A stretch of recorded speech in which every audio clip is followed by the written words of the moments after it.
Ezekiel chapter 16 describes Jerusalem as an unfaithful bride, and the one that Jerusalem is being unfaithful to, of course, is God, and they're not following his commandments.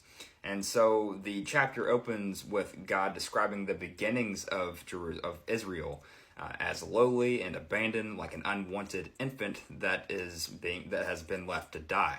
It says that he rescued her and nurtured her and brought her back to life. And then when the bride, Jerusalem, matured, she entered into a covenant with God. She was given fine clothing and jewelry and blessings. She became more and more beautiful and gained more and more fame among the nations. But instead of feeling grateful, the people of Jerusalem turned their backs on God. They trusted in the things that God gave to them, and they trusted in foreign gods and idols instead of trusting in their Creator.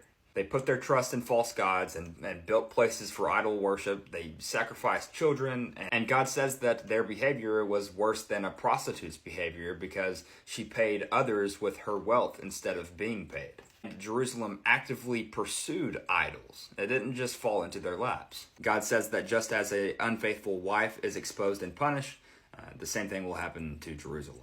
God declares that Jerusalem is even more corrupt than Samaria, which was the capital of the northern kingdom of Jerusalem. And because of this, their judgment is going to be more severe. But God, once again, also promises to honor his covenant that he made with them. Ezekiel chapter 17 is a parable about two eagles and a vine. And this parable is about Judah. It says the great eagle is Babylon, or King Nebuchadnezzar, who is the king of Babylon.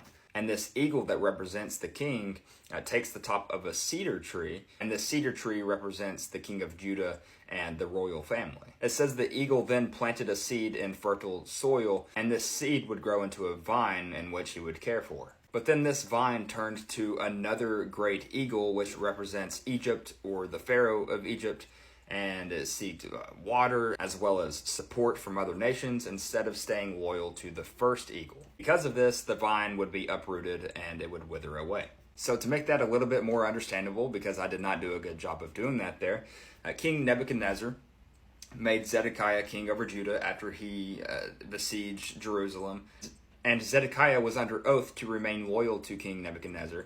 But then Zedekiah ended up rebelling, and he broke the covenant, and he sought Egypt's help. And God declared that this rebellion would fail, that Egypt would not save Judah, and Zedekiah would be captured and be killed.